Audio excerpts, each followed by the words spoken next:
Kali ini kita akan melanjutkan alur cerita sebelumnya, yang dimana Xiaoyan pun telah tiba di klan Gu. Namun sayang ketika Xiaoyan akan masuk ke klan Gu, dia pun dihadang oleh para prajurit pasukan hitam yang dipimpin oleh Ling Kuyen. Mereka pun tidak membiarkan Xiaoyan masuk, walaupun mereka memiliki undangan. Ling Kuyen yang selama ini sangat dendam kepada Xiaoyan, dia pun tanpa ragu langsung melancarkan serangan kepada Xiaoyan. Namun ternyata serangan Ling Kuyen sekarang setara dengan anak kemarin sore, dan tidak mempan kepada Xiaoyan. Bahkan Xiaoyan membalas serangan itu dengan brutal, yang membuat Ling Kuyen pun terpental. Ling Kuyen pun sangat kaget dengan kekuatan Xiaoyan yang sekarang di atas dirinya, namun tidak lama muncul lagi satu komandan tentara hitam. Namun dia pun tidak memberikan jalan kepada Xiaoyan, dan dia malah memerintahkan pasukannya untuk menyerang. Namun untung saja Sun Er muncul dan mengatakan bahwa Xiaoyan adalah tamunya. Siapa yang berani menyentuhnya, dia akan menghabisinya sekarang juga. Akan tetapi tidak itu berlangsung lama, dengan cepat Sun Er pun menghilang, yang ternyata itu bukan tubuh aslinya. Ternyata tubuh Sun Er yang asli berada di suatu tempat di klan Gu. Sun Er mengatakan, "Aku sangat khawatir kepada kakak Xiaoyan yang sekarang kesulitan di dalam gerbang." Kemudian salah seorang misterius mengatakan, "Jangan khawatir jika dia menginginkan menikah dengan Nona Sun Er. Hal semacam ini harus dia lewati dengan mudah." Cerita pun berpindah lagi kepada Ling Kuyen dan juga komandan ketiga Yan Hao. Mereka berdua pun sangat murka setelah apa yang dilakukan oleh Xiaoyan. Mereka langsung berniat melancarkan serangan terhadap Xiaoyan setelah Xiaoyan mengacau di klan Gu ini. Namun ketika Ling Kuyen dan komandan ketiga yang akan menyerang Xiaoyan, tiba-tiba dokter peri kecil dan juga Tian Hu maju ke arah depan. "Kalian adalah anak kemarin sore, lawanmu adalah kami." Dengan seketika Ling Kuyen dan juga komandan ketiga Yan Hao pun dihajar oleh dokter peri kecil dan juga Tian Hu. Hal ini membuat semua tentara hitam pun sangat terkejut dengan kekuatan dua orang ini. Dia pun mengatakan, "Jika kalian berani menyentuh tuan muda, maka kalian harus melewati kami terlebih dahulu." Dengan kata-kata itu, benar-benar tentara hitam pun sekarang dibuat tercengang. Pasti orang-orang ini mereka berada di Dojong Bintang 7, pantas saja mereka diundang ke tempat ini. Pengawalnya saja seorang Dojong Bintang 7, dan dia juga berhasil memenangkan hati nona muda, sungguh pria yang sangat sejati. Sekarang tentara hitam mengagumi bagaimana Xiaoyan dan pengawal Xiaoyan. Xiaoyan mengatakan, "Apakah kita sudah bisa masuk ke dalam sekarang atau tidak?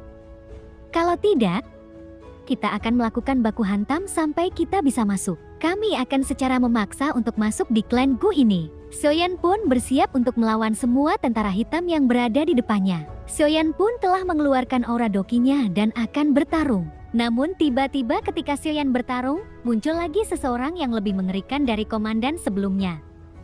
Dia mengatakan aura ini memang sangat kuat, yang ternyata itu adalah komandan kedua tentara hitam dan Ling Kuyen. Dia pun menatap tajam Xiaoyan yang seakan-akan akan menghajar Xiaoyan juga. Dia pun mengatakan, "Apakah kamu yang bernama Xiaoyan?" Di sini Xiaoyan pun tanpa ragu dan sedikit pun rasa takut langsung menghadapinya dan mengatakan, "Itulah namaku, apa kamu ingin minta dihajar juga?" Dokter peri kecil dan Tian Hu, mereka akan siap bertarung dengan sosok misterius ini, walaupun mereka yakin orang ini sangatlah kuat dilihat dari auranya. Tian Hu mengatakan, "Apakah kamu ingin bertarung? Jika demikian, biarkan kami yang akan melawanmu." Namun sungguh mengejutkan, sosok bernama Ling Xuan ini menatap dengan tatapan tajam dan kemudian tersenyum. Ling Xuan kemudian berkata, "Kalian adalah tamu kami. Gerbang sudah dibuka, maka kalian bisa pergi ke kota suci bersama-sama." Melihat wajah Ling Xuan ini berubah, Xiaoyan pun merasa heran. Namun akhirnya Xiaoyan dan tiga lainnya pun masuk. Kemudian ketika Xiaoyan melewati orang tersebut, dia pun mengatakan, "Aku harap kamu bisa bertahan dan tidak mati di klan kuno ini." Di sisi lain, komandan ketiga Yan Hao dan juga Ling Kuyen, mereka pun tidak terima komandan kedua membiarkan Xiaoyan masuk begitu saja. Yan Hao mengatakan, 8 komandan dan 4 jenderal tidak akan membiarkanmu pergi begitu saja. Ingatlah, ini wilayah kami, pasti akan membalas apa yang telah kau lakukan." Akhirnya setelah perjalanan panjang, Xiaoyan pun dia memutuskan pergi karena dia telah dipersilakan masuk. Dia pun pergi di suatu penginapan yang telah disediakan oleh klan Gu. Setelah Xiaoyan sampai di penginapan ini, dia pun merasakan benar-benar di sini sangatlah berbeda dengan dunia luar. Setelah sesampainya di tempat istirahat, Xiaoyan sekarang memulihkan kekuatannya terlebih dahulu. Dia tahu harus bertahan kuat agar dia bisa bertemu Sonar. Kemudian Xiaoyan memulai pelatihan jiwa spiritualnya. Xiaoyan pun mengarahkan, aku ingin meningkatkan kemampuan alkemisku dan harus meningkatkan kekuatan jiwa spiritualku terlebih dahulu. Xiaoyan pun berubah, lalu menyerap energi yang berada di tempat ini. Akhirnya tidak lama setelah Xiaoyan melakukan proses latihan jiwa spiritualnya, Xiaoyan pun merasakan ada peningkatan. Xiaoyan berkata, jika terus seperti ini, maka ranah jiwaku akan semakin meningkat. Apa yang dikatakan guru memang benar, dengan teknik jiwa tunggal latihan spiritual, bisa meningkatkan kekuatan menjadi lebih cepat. Kalau aku lebih cepat menjadi kuat, aku jadi bisa lebih dekat dengan Sun Er. Dan tidak ada penghalang siapapun yang bisa memisahkan aku dan Sun Er. Pasti aku akan berjuang untuk menjadi lebih kuat, agar semua orang mengakuiku, walaupun aku bukan seorang dari keturunan Dodi. Tidak lama setelah Xiaoyan berlatih, tiba-tiba dokter peri kecil, Tianhu dan King Lin pun muncul. Tianhu pun berkata, bocah sialan, apakah kamu sudah selesai latihan? Keluarlah, ayo kita makan malam. Mari kita menikmati festival yang ada di tempat ini. Namun di sini Tianhu sangat kebingungan ketika melihat Xiaoyan memeluk bantal. Apa yang sedang kamu lakukan, Xiaoyan? Xiaoyan mengatakan, apakah kalian tidak tahu caranya untuk mengetuk pintu terlebih dahulu? Xiaoyan merasa malu karena tidak memakai pakaian. Setelah itu Xiaoyan dan yang lainnya pun pergi untuk menelusuri festival yang ada di tempat ini, dan memang festival ini sangat meriah. Di saat perjalanan Xiaoyan berbicara dengan dokter peri kecil.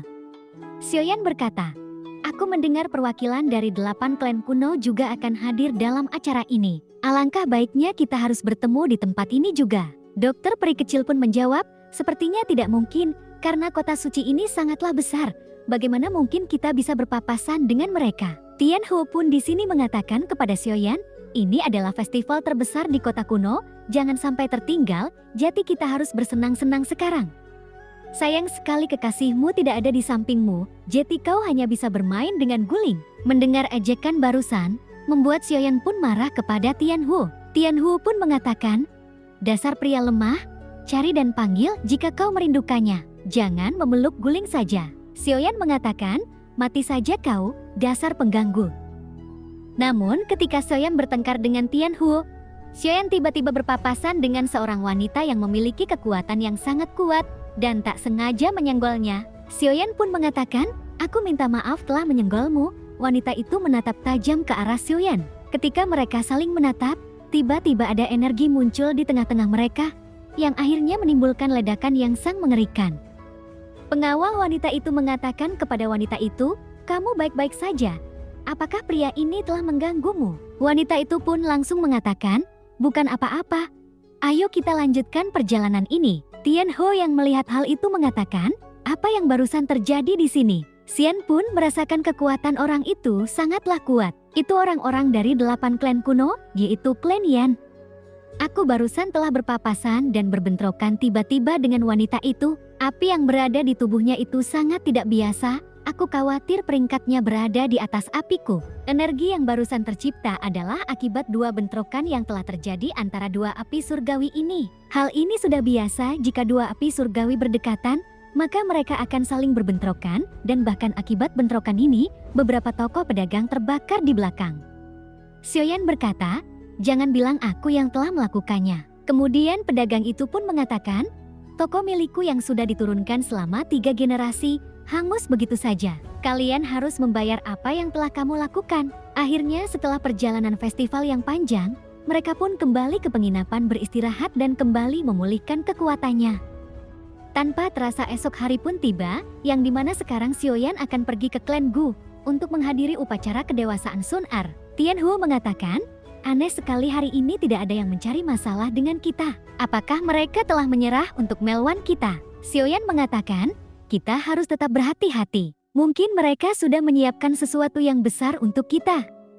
Pasti tentara hitam itu akan datang ke tempat kita dan mencoba menghentikan kita untuk menuju ke tempat itu. Kita akan mengurusnya nanti para pasukan tentara hitam itu. Pembukaan alam Gu akan semakin dekat. Tidak lama setelah itu, Xiaoyan tiba di suatu terminal, yang dimana Xiaoyan pun akan masuk ke alam tempat Sun Er melakukan pendewasaan. Di sini pun telah banyak orang-orang yang akan ikut masuk ke klan Gu. Mereka pun mengatakan, Ini sudah hampir dimulai dan aku tidak tahu seperti apa alam itu. Yang ternyata mereka pun belum berada di alam Gu, mungkin mereka berada di kota luar klan Gu untuk rakyat biasa. Kemudian terlihat ada salah satu ketua dari klan Gu, yang sepertinya dia akan mengarahkan semua orang untuk menuju klan Gu.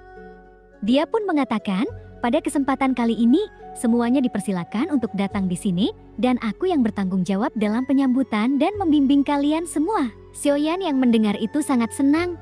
Akhirnya dia akan bertemu Sun Er. Setelah sekian lama, cerita berpindah kepada salah satu ketua klan yang berdiri di suatu genangan air kolam yang sangat besar, dan seketika air itu pun langsung melesat ke atas langit.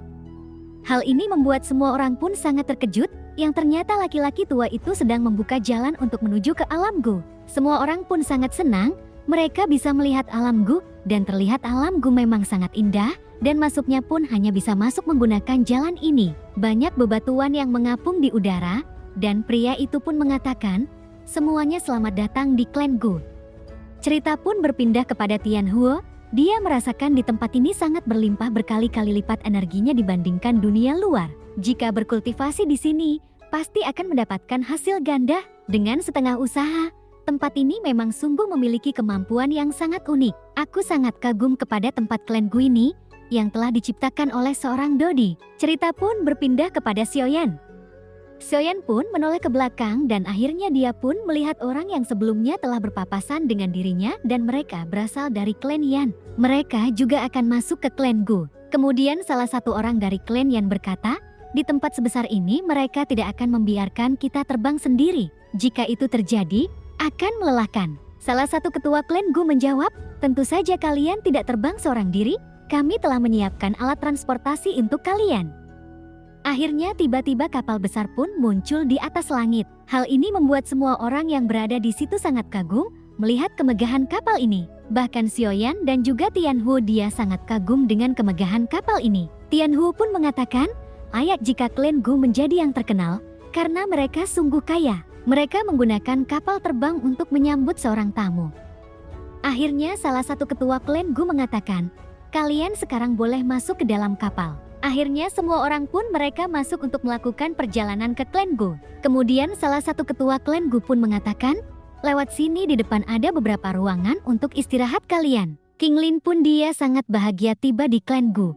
Ini rasanya sangat berbeda ketimbang terbang sendiri. Namun ketika perjalanan dengan kapal ini, tiba-tiba Tianhuo jatuh, yang ternyata di sini Tianhuo mabuk kapal. Ia mengatakan ini pertama kalinya aku naik kapal, aku pusing rasanya ingin muntah. Cerita pun berpindah kepada sosok hitam yang ternyata mereka berasal dari Aula Jiwa, dan mereka juga diundang di tempat ini. Mereka mengatakan, ternyata Xiaoyan benar-benar ada di tempat ini. Kemudian salah satu orang mengatakan, Tuan, haruskah aku bergerak sekarang untuk menghabisinya? Kemudian orang misterius dari Aula Jiwa ini mengatakan, tidak. Makam dari leluhur Xiaosuan ada di tempat gunung ini. Jika kita bisa menghabisi keturunannya di depan makamnya sendiri, itu akan menunjukkan konsekuensi yang akan diterima jika melawan Aula Jiwa. Ternyata di sini Aula Jiwa pun berniat mengincar Xiaoyan dan akan menghabisinya tepat di makam leluhurnya, yang nantinya di episode mendatang Xiaoyan benar akan bertemu dengan leluhurnya yaitu Xiaosuan. Dia adalah seorang leluhur Xiaoyan yang hampir saja menjadi seorang Dodi.